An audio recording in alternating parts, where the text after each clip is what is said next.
Subscribe and share my channel Sudarsana.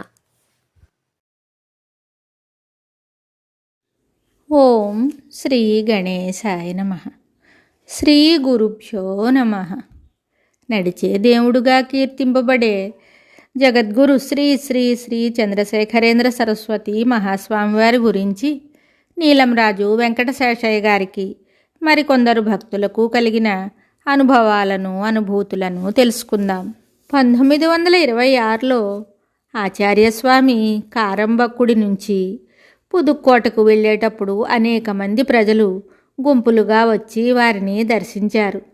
వారిలో కొందరు మహమ్మదీయులు కూడా ఉన్నారు.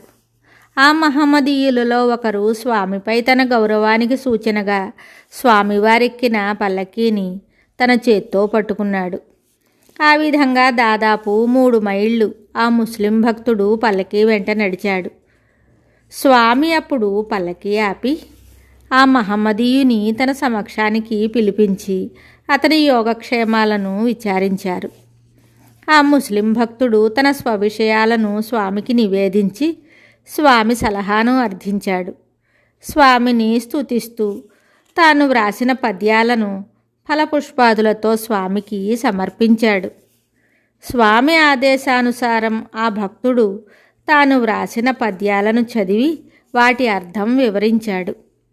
అక్కడి నుండి స్వామి వద్ద సెలవు పుచ్చుకుని వెడుతూ ఆ ముసల్మాన్ భక్తుడన్న మాటలివి: ఆచార్యులు వారి రూపంలో నా కళ్ళకు అల్లా కనిపించాడు. భవబంధాలను తెంచుకుని ముక్తి కోరేవారికి శ్రీవారి దర్శనం చాలు.